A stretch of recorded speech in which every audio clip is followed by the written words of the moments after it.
de buena manera. Le quiero dar la bienvenida a Michael Chamberlain. Él es activista, defensor de derechos humanos y publica un artículo en Rompeviento a propósito de un libro del cual hablamos la semana pasada, creo que lo mencionamos, acerca de la desaparición en México.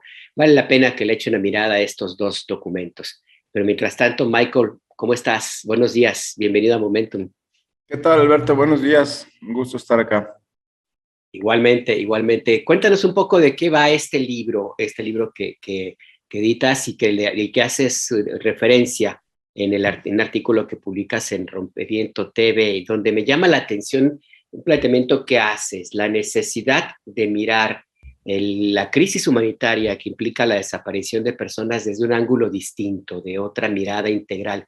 Y una frase que me llamó la atención: para empezar a solucionar el problema, estoy resumiendo, hay que empezar por entenderlo.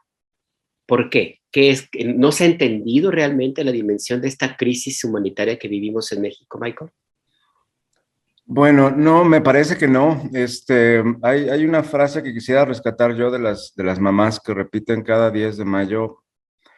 No importa cuántos son, sino dónde están. La pregunta no es cuántos son, sino dónde están, ¿no? Y esa pregunta es algo que no hemos podido responder como Estado, ¿no? Ni desde Felipe Calderón hasta la fecha, ¿no?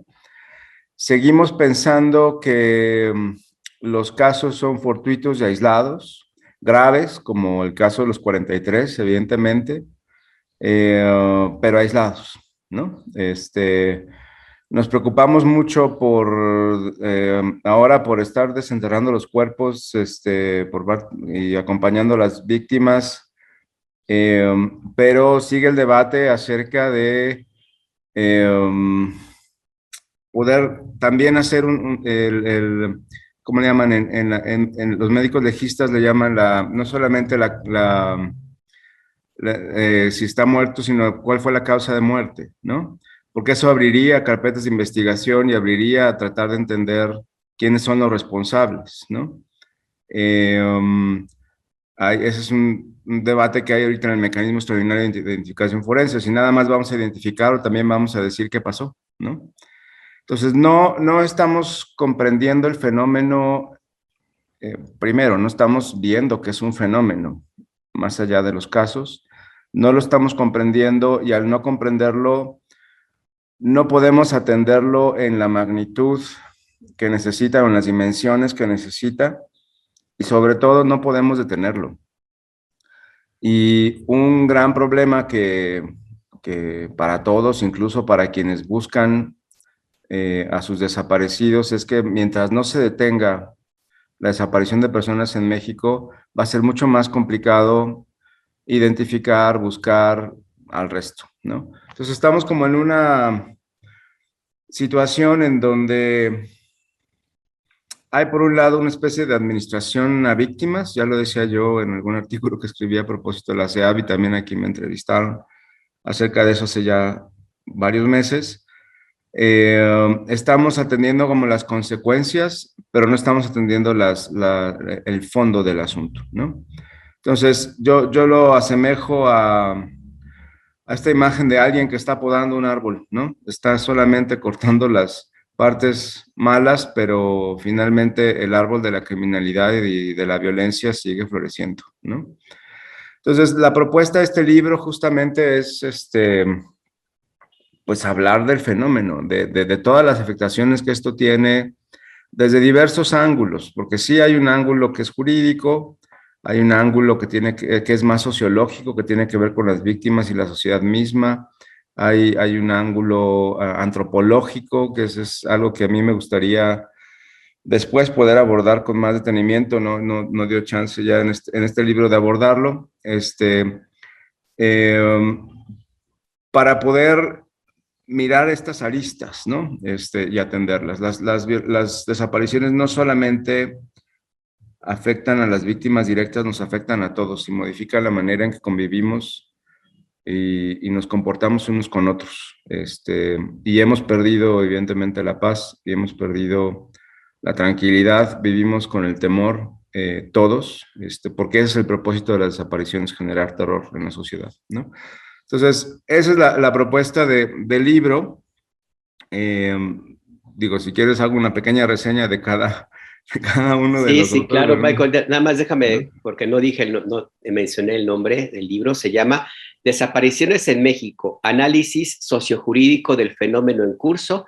Es editado por Tirants Loblanche y el Instituto Nacional de Ciencias Penales, el INACIPE, y como bien dices, hay la participación de varios autores, cada uno con una aportación muy interesante y un ángulo distinto, una mirada de otra perspectiva que en su conjunto hacen un documento muy valioso, justo porque aborda una crisis humanitaria lejos de lo que ha sido de los últimos años el abordaje de este tema. En el caso periodístico, a veces nada más con la pura lágrima, los testimonios que son duros, fuertes, y en el caso del Estado, pues con la omisión o con un abordaje, quién sabe de qué manera, pero que no resuelve nada. Pero sí, cuéntanos un poco de qué va, de que estas partecitas de este documento tan valioso, Michael.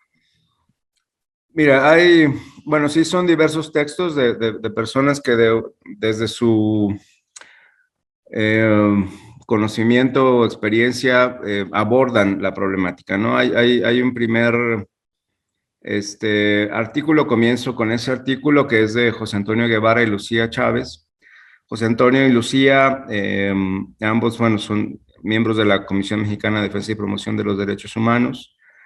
Con ellos estuvimos trabajando mucho tiempo en documentar cómo las desapariciones forman parte de un plan sistemático y que cómo esto es efectivamente un fenómeno que debe ser perseguido desde la perspectiva del derecho penal internacional. Estamos hablando de delitos de lesa humanidad, que no son vistos de esta manera en el ámbito local. Y este artículo lo que hace es explicar por qué las desapariciones en México son delitos de lesa humanidad y deben ser atendidos, investigados desde esa perspectiva, con el apoyo también de organismos internacionales como la Corte Penal Internacional, ¿no? Este capítulo nos ayuda a enmarcar, en primer lugar, el fenómeno desde esta perspectiva y darle este cariz de fenómeno, no de casos aislados. El segundo capítulo lo escribo yo. Se trata de ubicar, justamente tratando de responder dónde están los desaparecidos. Se trata de ubicar cuáles son las hipótesis de localización de acuerdo a los testimonios, las investigaciones, los reportajes, las evidencias que hay para poder entender cuál es el paradero de los desaparecidos, que no en todos los casos, aunque sí se llegue a pensar, son las fosas, ¿no?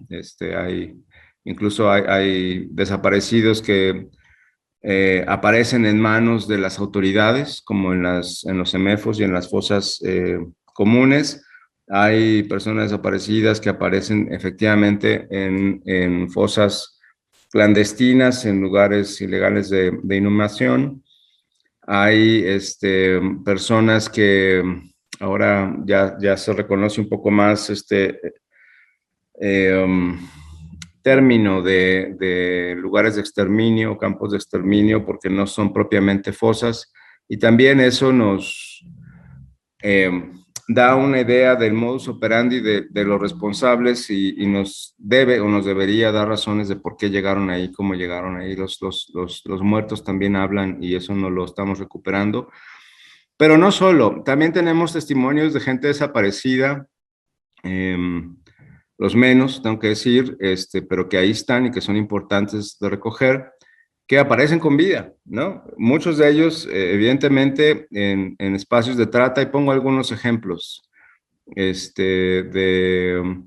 los jóvenes, por ejemplo, en Jalisco, que lograron escapar de lugares de entrenamiento clandestino por parte de, pues, el cártel Jalisco Nueva Generación, que estaban ahí de manera forzada, o los migrantes que también trabajan de manera forzada, a veces en el trasiego de droga, a veces en la siembra de plantíos de droga, también en el norte del país. Algunos de ellos también han logrado escapar y dar su testimonio al respecto y regresar a su país. O evidentemente todo el tema de la trata de personas, que desafortunadamente es un negocio ilegal, pero muy grande en nuestro país y que lo dejamos pasar a nuestros ojos de una manera impresionante. Ahí hay muchas personas también desaparecidas. Se han recogido testimonios de chicas que han sido pues atrapadas por las redes de Facebook y luego han sido privadas de la libertad, llevadas curiosamente hacia el sur, por ejemplo, en una ruta contraria a la de los migrantes y entonces nadie las ve, ¿no? En lo que parece es una red internacional de trata y de ese tipo de cosas, por ejemplo, no se habla, no sé, y creo que es importante mirarlo, ¿no? En fin, no me alargo más en esto. Mónica Meltis, que es la directora de Data Cívica, que ha trabajado mucho el tema del análisis de los datos, de los números, particularmente con el tema de desaparecidos. Ella trata de examinar, en este caso, los números que arrojaba el Registro Nacional de Personas Extraviadas y Desaparecidas, el famoso REMPED, que luego fue cambiado por el nuevo registro a partir de la nueva ley, pero nos trata de marcar cuáles son los retos en términos de transparencia y de certeza en los números, que ese es un tema que siempre está presente y que no hemos podido hasta la fecha todavía solventar, a pesar de la nueva ley, a pesar de las comisiones del Sistema Nacional de Búsqueda, en fin, ¿no? Bárbara Frey y Paula Cuellar, ellas son de la Universidad de Minnesota y parte del Observatorio de Desapariciones en México. Hacen una muy interesante investigación que es acerca de las representaciones del fenómeno en la prensa, en el norte del país. En el noreste, probablemente va a interesar mucho a ti, Alberto, porque es justamente cómo perciben y cómo reportan los periodistas las desapariciones, sobre todo en los primeros tiempos, digamos, de más o menos hace 10 años. Fue toda una revisión hemerográfica, particularmente en Nuevo León, Tamaulipas, cómo hablan, por ejemplo, de levantones, cuál es la percepción de la gente con respecto al crimen, que ha sido muy importante, fue en su momento muy terrible porque de alguna manera reproducían esta criminalización de las víctimas. Pues es que en algo habrán estado metidas y mejor si viene la mamá de un desaparecido, mejor no te acerques porque quién sabe qué te vaya a pasar, ¿no? Y estas cosas se reflejaban en la prensa, pero la prensa también a su vez generaba esta imagen del fenómeno en su momento. Afortunadamente esto ha ido cambiando de manera mucho más comprensiva en la medida que ha habido un trabajo verdaderamente loable de las periodistas y los periodistas que han estado tratando de entender el fenómeno, no solamente contar los casos, no solamente mirar los casos de manera pues aislada, ¿no? Y este trabajo ayuda también a que la sociedad misma tenga una percepción distinta, ¿no?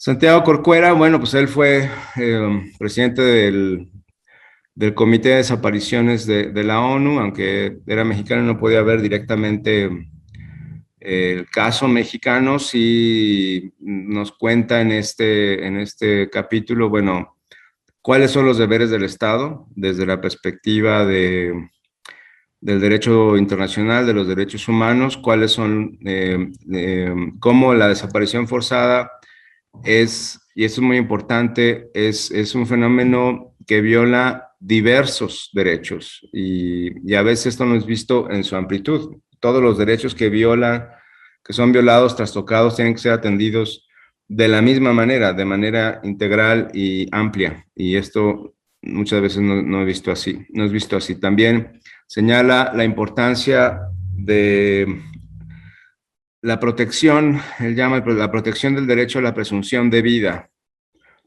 Es decir, que tenemos que presumir, mientras no sepamos el paradero de la persona desaparecida, que está con vida, aunque todos los indicios nos hagan pensar que probablemente esté muerto o mientras no tengamos evidencia por todos estos derechos que se ven afectados, es importante buscarlo y presumirlo como con la urgencia de que esté en vida, ¿no?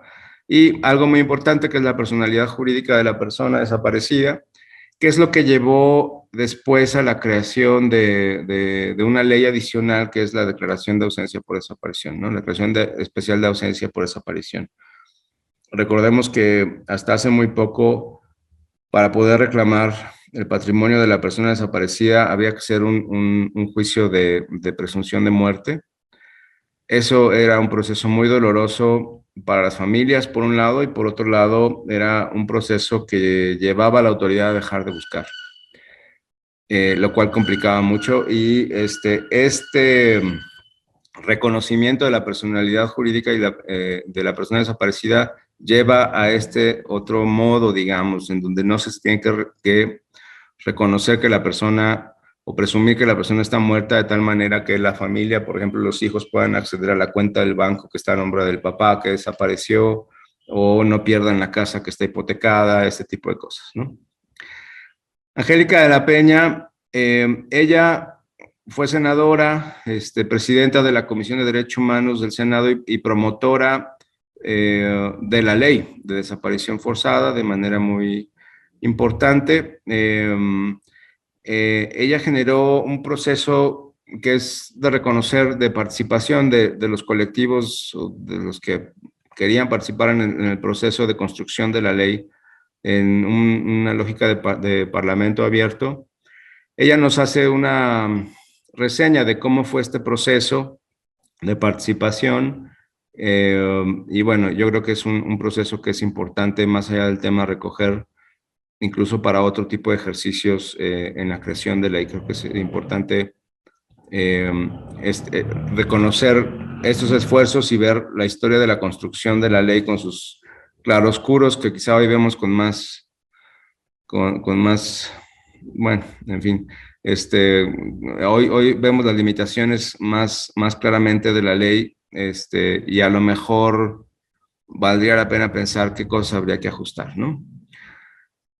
Karina Solavere, también de Flaxo, del Instituto también de Investigaciones Jurídicas de la UNAM y también del Observatorio de Desapariciones en México.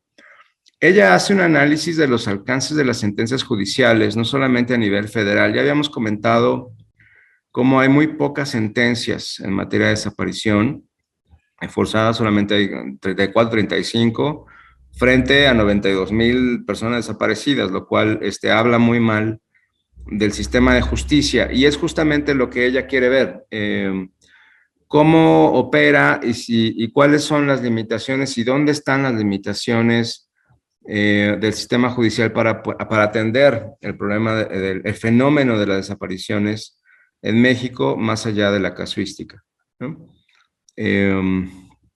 Adriana García, que es investigadora del CIE, especializada en temas de reparaciones, hace también un capítulo sobre reparaciones a las víctimas en materia de desaparición, la importancia no solamente de la indemnización o la compensación económica en los casos de graves violaciones a derechos humanos o delitos, sino también la importancia de la justicia y la verdad como una forma de reconciliación. Yo creo que es un capítulo que hay que ver para repensar también el sistema nacional de reparaciones. Y finalmente, Mariclera Costa, que pues, es una activista de muchos años en derechos humanos, también fue en su momento subsecretaria para Derechos Humanos, en fin, trabajó en la OEA, es fundadora de muchas ONGs de derechos humanos, ella muy reconocida. Nos termina con un epílogo en donde nos hace reflexionar sobre el enfoque que debemos tener, sociedad y gobierno, pues a la luz de la experiencia argentina, que tiene mucha más reflexión con respecto a su pasado en esta materia, y nos plantea la pregunta justamente que queremos resolver, ¿no? Y los desaparecidos en México, ¿para cuándo?, ¿no? En fin, son algunos de los temas, insisto, lo hay otros temas que valdría la pena mucho ver, incluso más desde una perspectiva sociológica y antropológica, no solamente jurídica. Hacemos un pequeño acercamiento que pretende contribuir justamente a mirar el fenómeno de la desaparición en México de tal manera que podamos empezar a debatir cómo paramos esto, que ya no vuelva a suceder y atender todas las secuelas y consecuencias de esta larga noche de violencia que tenemos en este país. Creo que es una de las aportaciones muy valiosas de este libro que nos presentas ahora. Entiendo que tú lo coordinas, Michael. ¿Cómo paramos esto? ¿Cuál sería la reflexión que podríamos tener o que tú nos dejarías para cerrar esta conversación que te agradezco, Michael? A partir de toda esta mirada distinta de abordajes de este mismo fenómeno y este intento por comprenderlo primero para después tratar de caminar hacia su solución. ¿Qué reflexión te queda después de este libro que has coordinado y todo el trabajo que hay detrás? Pues porque no es nada más esto que está aquí usted viendo, que usted tendrá en sus manos, espero que lo compre, y le invito a que lo haga. Es como el resumen de una larga jornada, o muchas jornadas largas de trabajo. ¿Qué reflexión te queda y nos podrías aportar sobre cómo paramos esto, Michael? Yo creo que debemos empezar por mirar el fenómeno desde una manera integral. Desafortunadamente, las instituciones del Estado están descoordinadas, es decir, la Fiscalía está mirando solamente si se cuadra con el delito, la comisión de búsqueda necesita la información de la Fiscalía, pero no se la da y solamente va y acompaña a los colectivos. Las comisiones de atención a víctimas están mucho más enfocadas en pelearse en los términos de la compensación económica. Entonces, necesitamos primero tener una política de Estado mucho más integrada y comprensiva, por un lado. Por otro lado, hemos insistido, Alberto, y los remito también nuevamente al capítulo primero del libro sobre cómo atender delitos de lesa humanidad, y esto implica hacer un trabajo mucho más profundo de desmantelamiento de los grupos que se benefician, por un lado, de las desapariciones, porque las desapariciones directa o indirectamente generan ganancias, ¿no? En un trabajo mucho más, digamos, sí, estratégico, digamos, y de inteligencia para poder detener la crisis. Hemos insistido que necesitamos un mecanismo internacional contra la impunidad que nos ayude a desmantelar estos grupos criminales y procesar los delitos como son delitos de lesa humanidad, y a los responsables. Y pues tenemos que empujar muchas más investigaciones. Ya Ernesto decía en una ocasión anterior el papel que la prensa, por ejemplo, la academia en muchos casos hace dilucidando la verdad, ¿no? Y yo creo que esto es algo que tenemos que seguir haciendo mientras no lo haga una comisión de la verdad. Tanto academia como el periodismo de investigación, etcétera, tienen mucho que aportar en esta materia para darnos comprensión y luz de cómo poder detener este fenómeno, ¿no? Yo creo que son esos tres elementos que habría que considerar. Pues Michael, te quiero agradecer esta conversación en Momentum y que nos hayas hablado con detalles sobre este libro que se llama Desapariciones en México, Análisis Sociojurídico del Fenómeno en Curso, editado por Tirants Loblanc y el INACIPE, el Instituto Nacional de Ciencias Penales. Si tiene oportunidad, cómprelo. ¿Está en librerías, distribución masiva o hay que hacer por encargo? ¿Cómo es el proceso para adquirirlo, Michael? Yo entiendo que por lo pronto es en línea. Ok. Por las condiciones de la pandemia y demás, esta distribución es complicada, entonces se está haciendo en línea. Desafortunadamente digo porque no a todo el mundo le gusta, pero hay que registrarse en la página de Tirant Loblanc y luego eso hace que nos llegue más propaganda de otros libros, pero es la manera de acceder para poder comprarlo en línea y el envío lo hacen ellos, ¿no? Hay dos formatos en papel, para quien guste, y está el formato electrónico que puede ser en PDF o para ebooks, o, ¿no? Que es mucho más, bueno, ahí se descarga después de pagarlo, pero Claro. sería la vía. Vale, pues ahí le encargo que se meta y se registre en la editorial. Pues sí, es un paso necesario. Siempre se puede usted desconectar una vez que tenga el libro, si quiere hacerlo de esa manera. Pero lo importante es que lo adquiera y le eche una mirada y tratemos todos de entender ese fenómeno que, como bien apuntas, Michael, es el primer paso para encontrar una salida a esta profunda y dolorosa crisis humanitaria de la desaparición de personas. Michael, muchas gracias.